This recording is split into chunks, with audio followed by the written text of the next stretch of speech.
নমস্কার, খবর শুনছেন এম টুডে নিউজ চ্যানেল থেকে। জানাবো আজকের বিশেষ খবর। বাছাই করা খবরগুলো পেতে চ্যানেলটিতে সাবস্ক্রাইব করে পাশে থাকা বেল আইকনটি অল করে রাখুন। শুরুতেই হেডলাইন্স। ঝাড়গ্রাম। পশ্চিমবঙ্গ সরকারের সংখ্যালঘু কমিশনের উচ্চ পর্যায়ের বৈঠক হলো ঝাড়গ্রামের জেলা শাসকের কার্যালয়ে। ওয়েস্ট বেঙ্গল। জগন্নাথ ধাম নাম নিয়ে রাজনীতির কাম। ঝাড়গ্রাম। সাঁকরাইল থানা এলাকায় একসঙ্গে গলায় দড়ি নিয়ে আত্মঘাতী হল 16 বছরের কিশোর ও কিশোরী। গোপীবল্লভপুর 2 নম্বর। সহায় কর্মসূচির মাধ্যমে ধাংড়িতে বেলিয়াবেড়া থানার উদ্যোগে ছাত্রছাত্রীদের শিক্ষা সামগ্রী ও জাতীয় রেফারিকে সংবর্ধনা দেওয়া হলো। ওয়েস্ট বেঙ্গল। আমার শহর। শান্তিপুরে 30 কোটি ব্যয়ে তৈরি বুস্টিং পাম্প। ঝাড়গ্রাম। ঝাড়গ্রামে হোক কথার মাধ্যমে মেয়েদের স্বাস্থ্য সচেতনতায় জোর। ঝাড়গ্রাম জেলা পরিষদের। ঝাড়গ্রাম থেকে নিখোঁজ হয়ে যাওয়া মহিলাকে 24 ঘন্টার মধ্যে উদ্ধার করে পরিবারের হাতে তুলে দিল ঝাড়গ্রাম থানার পুলিশ। বিনপুর 2 নম্বর। Queen of hearts kings of hearts প্রতিযোগিতায় প্রিন্সেস অফ বেঙ্গল কুইন শিরোপা পেল ভুলাভেদার 8 বছরের অরিষ্টা হালদার।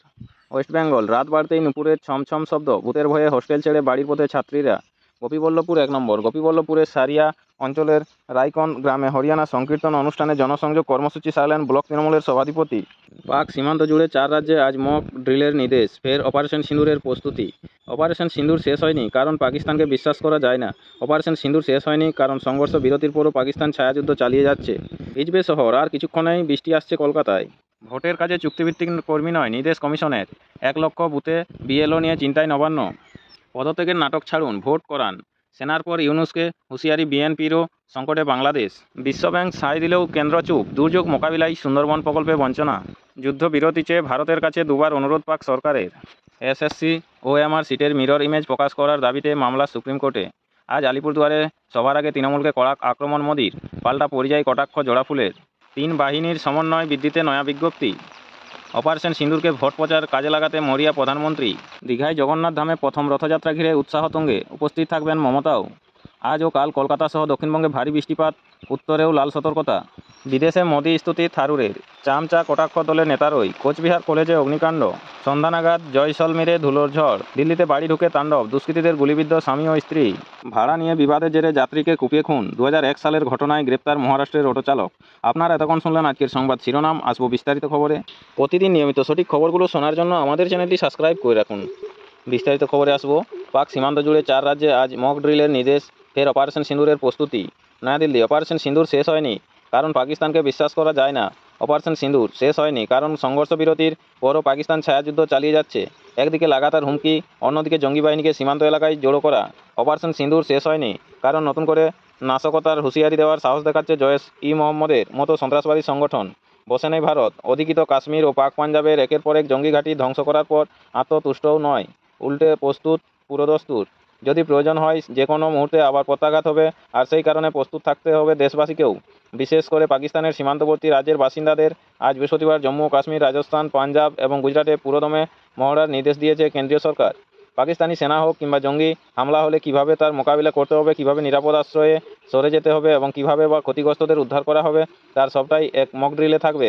পাঞ্জাব সরকার অবশ্য জানিয়েছে তাদের মহড়া 3 জুন হবে। গুজরাট ও রাজস্থানও জানিয়েছেন তাদের মক ড্রিলে তারিখে ঘোষণা করবে। এরপরও একটা বিষয় স্পষ্ট, কেন্দ্র থেকে রাজ্য কোনো পক্ষই আর পরিস্থিতির গুরুত্ব উড়িয়ে দিচ্ছে না।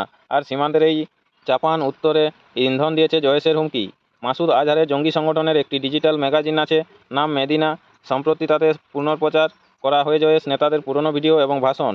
এমনকি 7ই মে ভারতের পতাকাতে নিহত জঙ্গি ও তাদের পরিবারের শেষকৃত্যের দৃশ্য প্রকাশ করা হয়েছে ওই ম্যাগাজিনে। লক্ষ্য একটাই, উস্কানি। ভারতের আঘাতে বাহওয়ালপুরে গুড়িয়ে গিয়েছিল জয়েশের সেমিনার কমপ্লেক্স। মাসুদ আজহার প্রাণে বাঁচলেও তার পরিবারের 14 জনের মৃত্যু হয়েছিল। তাতে সেই ক্ষোভ হজম করতে পারছে না জয়েশ। মাসুদের এক ভাই আব্দুল রউফ আসগরের হুমকি ভিডিও ফিরিয়ে আনা হয়েছে ডিজিটাল মাধ্যমে।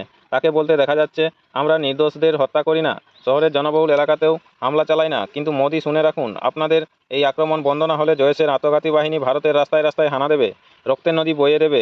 একজন মুসলিমের বদলে 10 জন হিন্দুর প্রাণ নেব আমরা। এই হুমকির পর প্রশাসনের উপরমহল থেকে একটি প্রশ্নই তোলা হচ্ছে, পাকিস্তান সরকারের সম্পূর্ণ সমর্থন না থাকলে একটা জঙ্গি সংগঠন প্রকাশ্যেই প্রচার চালিয়ে যেতে পারে না।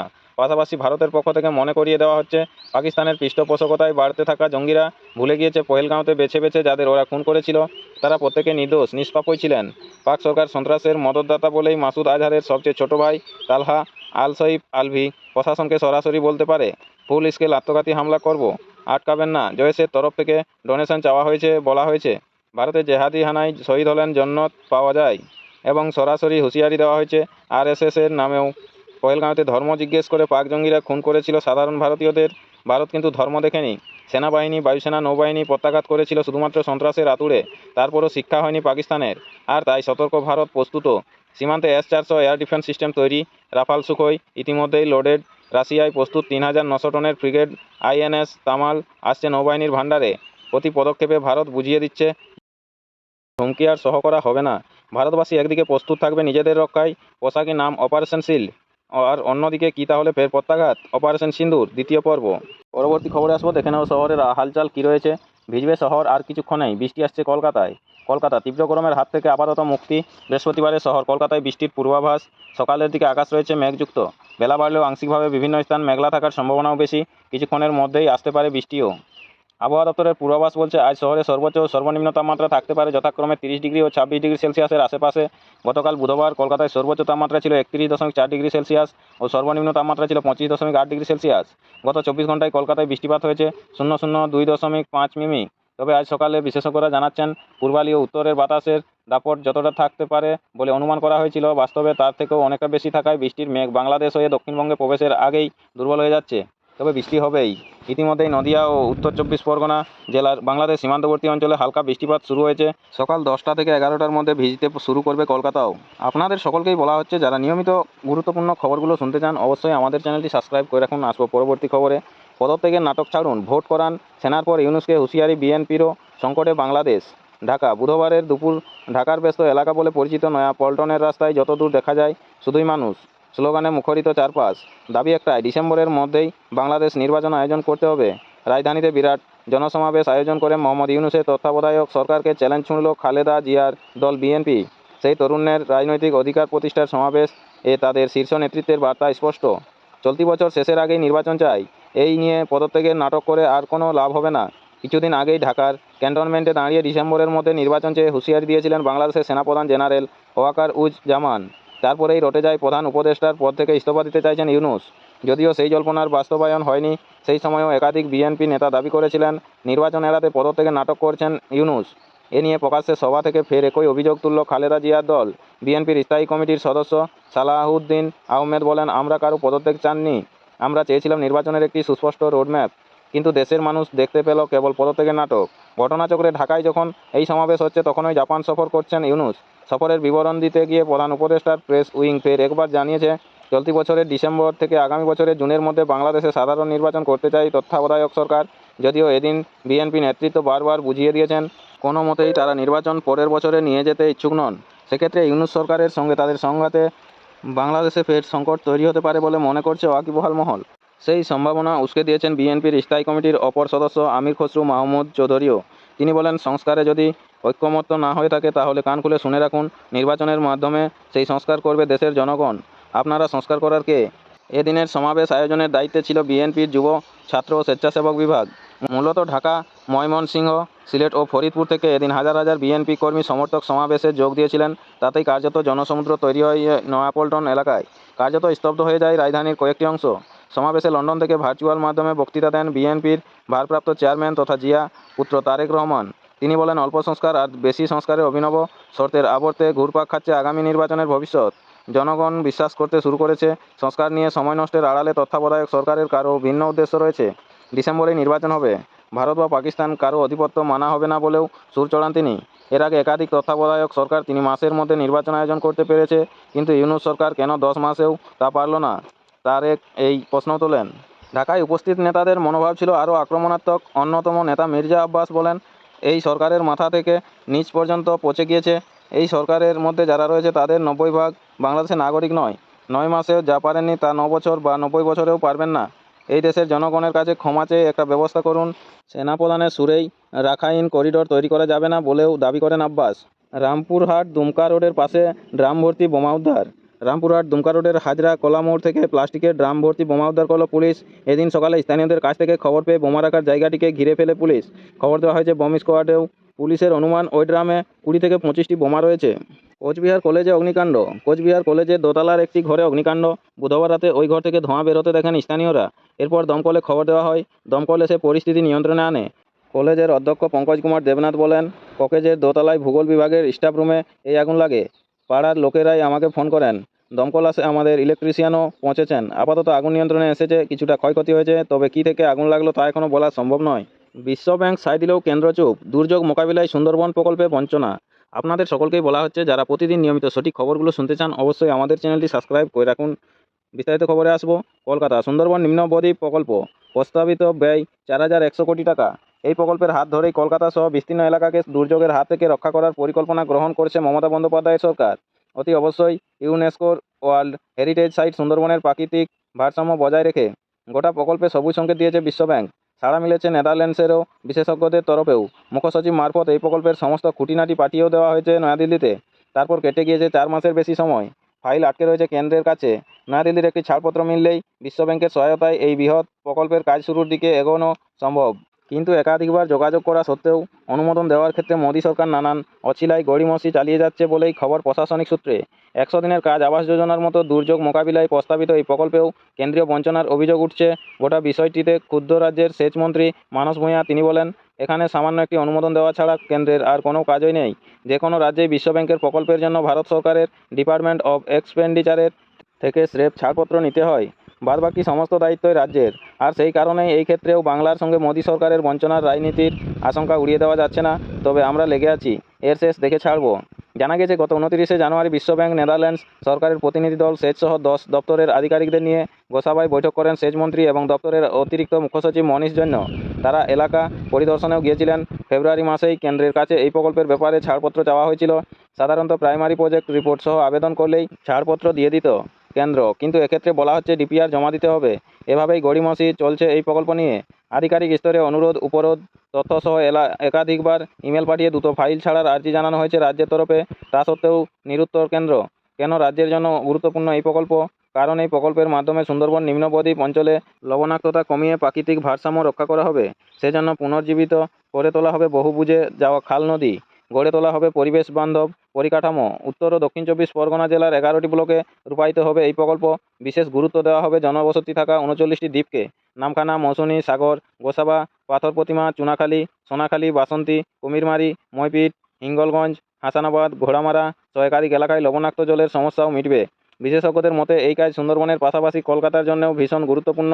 কারণ শতাব্দী প্রাচীন শহর কলকাতাকে প্রাকৃতিক দুর্যোগের হাত থেকে বাঁচাবে সুন্দরবনই। প্রতিদিন নিয়মিত গুরুত্বপূর্ণ সঠিক খবরগুলো শোনার জন্য আমাদের চ্যানেলটি সাবস্ক্রাইব করে রাখুন। ফিরে আসবো খবরে। যুদ্ধবিরতি চেয়ে ভারতের কাছে দুবার অনুরোধ পাক সরকারের। নয়াদিল্লি, একবার নয়, যুদ্ধবিরতির আর্জি জানিয়ে ভারতের কাছে দুবার দরবার করেছিল পাকিস্তান।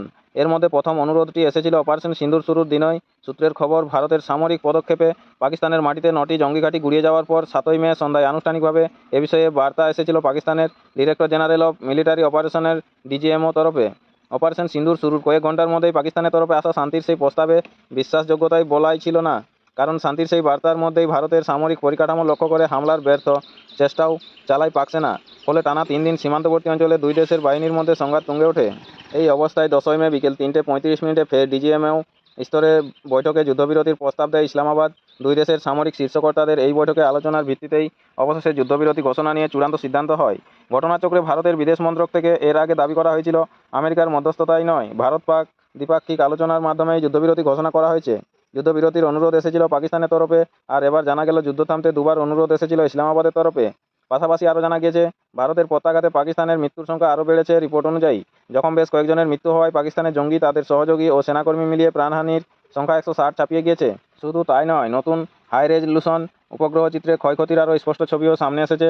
সেখানে দেখা যাচ্ছে ভারতের পতাকাতে পাকিস্তানের মুরিদ এয়ারবেসের একটি আন্ডারগ্রাউন্ড পরিকাঠামোর কাছেই 3 মিটার চওড়া বিশাল গর্ত তৈরি হয়েছে। ওই আন্ডারগ্রাউন্ড পরিকাঠামোর 2টি প্রবেশপথ রয়েছে। তার মধ্যে একটি প্রবেশপথ থেকে মাত্র 30 মিটার দূরে ওই বিশাল গর্ত তৈরি হয়েছে। ভারতের হামলায় বড় ধরনের ক্ষতি হয়েছে ওই এয়ারবেসের ইউএভি হ্যাঙ্গার লাগোয়া একটি কাঠামোর ছাদেও। 3 বাহিনীর সমন্বয় বৃদ্ধিতে নয়া বিজ্ঞপ্তি। নয়াদিল্লি, 3 বাহিনীর মধ্যে বোঝাপড়া, নিয়ন্ত্রণ, সমন্বয় বৃদ্ধিতে নতুন বিজ্ঞপ্তি জারি করল কেন্দ্র। ভারত ও পাকিস্তান সংঘাতের আবহে এই পদক্ষেপ অন্তত তাৎপর্যপূর্ণ বলে মনে করছে তথ্যভিজ্ঞ মহল। জানা গেছে, সেনা, বায়ু ও নৌবাহিনীর ইন্টার সার্ভিসেস অর্গানাইজেশনস নেতৃত্ব, নিয়ন্ত্রণ ও শৃঙ্খলা আইন 2023-এর অধীনে নয়া বিজ্ঞপ্তি জারি হয়েছে। 27শে মে থেকেই তার বলবৎ করেছে সরকার। এর ফলে ইন্টার সার্ভিসের অর্গানাইজেশনস বা আন্তঃবাহিনী প্রতিষ্ঠানগুলি আইএসও আরও কার্যকরীভাবে কাজ করতে পারবে। এক বিবৃতিতে এমনটাই জানিয়েছে প্রতিরক্ষা মন্ত্রক। 2023 সালে এ সংক্রান্ত বিলটি সংসদের বদল অধিবেশনে দুই কক্ষেই পাস হয়েছিল। ওই বছরের 15ই আগস্ট বিলটিতে সম্মতি দেন রাষ্ট্রপতি। পরের বছর 10ই মে থেকে আইনটি চালু হয়ে যায়। নয়া এই আইন বলে আইএসওর commanders in chief officers in কমান্ডাররা শৃঙ্খলা রক্ষা ও বাধাহীনভাবে প্রশাসনিক কাজকর্ম চালানোর জন্য বাহিনীকে নিজেদের নিয়ন্ত্রণে রাখতে পারবেন। প্রতিদিন নিয়মিত গুরুত্বপূর্ণ খবরগুলো শোনার জন্য আমাদের চ্যানেলটি সাবস্ক্রাইব করে রাখুন। ফিরে আসবো খবরে। আজ ও কাল কলকাতা সহ দক্ষিণবঙ্গে ভারী বৃষ্টিপাত, উত্তরেও লাল সতর্কতা। কলকাতা, পশ্চিমবঙ্গ, উড়িষ্যা উপকূল সংলগ্ন উত্তর বঙ্গোপসাগরে আজ বৃহস্পতিবার গভীর নিম্নচাপ তৈরি হবে বলে আবহাওয়া দপ্তর জানিয়েছে। এর প্রভাবে আজ বৃহস্পতিবার দুপুর থেকে শুক্রবার দুপুর পর্যন্ত কলকাতা সহ দক্ষিণবঙ্গের জেলাগুলিতে প্রচুর বৃষ্টি হবে বলে আলিপুর আবহাওয়া অফিসের অধিকর্তা হাবিবুর রহমান বিশ্বাস জানিয়েছেন। উত্তরবঙ্গের হিমালয় সংলগ্ন জেলাগুলিতে বেশি পরিমাণে বৃষ্টি শুরু হবে বৃহস্পতিবার রাত থেকে, যা চলবে শনিবার পর্যন্ত। দক্ষিণবঙ্গ, কলকাতা, হাওড়া, হুগলি, 2 চব্বিশ পরগনা, পূর্ব মেদিনীপুর, পূর্ব বর্ধমান, নদিয়া, মুর্শিদাবাদ জেলার কোনো কোনো জায়গায় ভারী থেকে অতি ভারী বৃষ্টির কমলা সতর্কতা জারি করা হয়েছে। কোনো কোনো জায়গায় 24 ঘন্টার মধ্যে 70 থেকে 200 মিলিমিটার বৃষ্টি হলে ভারী থেকে অতি ভারী বলে চিহ্নিত হয়। দক্ষিণবঙ্গের অন্যান্য জেলাতে 70 থেকে 110 মিলিমিটার হলুদ সতর্কতা দেওয়া হয়েছে। উত্তরবঙ্গে আলিপুরদুয়ার, জলপাইগুড়ি, কালিম্পং, দার্জিলিং জেলাতে লাল সতর্কতা থাকছে। শনিবারও এই সব জেলাতে কমলা সতর্কতা দেওয়া হয়েছে। আবহাওয়া দপ্তর জানিয়েছে, অতিরিক্ত বৃষ্টির জন্য নিচু এলাকা জলমগ্ন হতে পারে। এছাড়া ঝড় ও বৃষ্টিতে পাহাড়ি এলাকায় ধস নামা, মাঠের ফসলের ক্ষতি, কাঁচা বাড়ি, বিদ্যুতের খুঁটি ক্ষতিগ্রস্ত হতে পারে। সব মিলিয়ে অতি বৃষ্টিজনিত কারণে দুর্যোগ পরিস্থিতি তৈরি হতে পারে। উপকূলবর্তী এলাকাগুলি নিয়ে বিশেষ আশঙ্কা থাকায় সেখানে বাসিন্দাদের সতর্ক করার পাশাপাশি আগাম ব্যবস্থা নেওয়া শুরু করেছে প্রশাসন। গভীর নিম্নচাপের প্রভাবে সমুদ্র উত্তাল হবে বলে জানানো হয়েছে। উপকূল এলাকায় ঘন্টায় 45 থেকে 55 কিলোমিটার গতিবেগে ঝড় বইতে পারে। দমকা হওয়ার গতিবেগ ঘন্টায় 65 কিলোমিটার হওয়ার সম্ভাবনা রয়েছে বলে আবহাওয়া দপ্তর জানিয়েছে। মৎস্যজীবীদের সমুদ্রে না থাকার পরামর্শ আগে দেওয়া হয়েছে। উপকূল এলাকায় পর্যটকদের গতিবিধি নিয়ন্ত্রণ করা, জলযান চলাচল নিয়ন্ত্রণ করার কথাও বলা হয়েছে। উড়িষ্যা উপকূল সংলগ্ন নিম্নচাপটি বুধবার সকালেই শক্তিবৃদ্ধি করে সুস্পষ্ট নিম্নচাপে পরিণত হয়। নিম্নচাপটি মন্থর গতিতে উত্তর দিকে অগ্রসর হয়ে আরও শক্তি বৃদ্ধি করছে। আজ এটি গভীর নিম্নচাপে পরিণত হবে। বঙ্গোপসাগরে এখন যা পরিস্থিতি, তাতে গভীর নিম্নচাপ হওয়ার পর আরও শক্তি বৃদ্ধির সম্ভাবনা কম বলে আবহাওয়াবিদরা জানিয়েছেন। গভীর নিম্নচাপটি তৈরি হওয়ার পর সেটি উত্তর উড়িষ্যা থেকে বাংলাদেশের মধ্যবর্তী কোনো জায়গা দিয়ে উপকূলে ঢুকবে। নমস্কার, এখনকার স্থানীয় সংবাদটি এই পর্যন্তই। পরবর্তী সংবাদটি পেতে চ্যানেলটিতে সাবস্ক্রাইব করে পাশে থাকা বেল আইকনটি অল করে রাখুন। সবাই ভালো থাকুন, সুস্থ থাকুন। দেখা হচ্ছে পরের আপডেট খবরটিতে। ধন্যবাদ।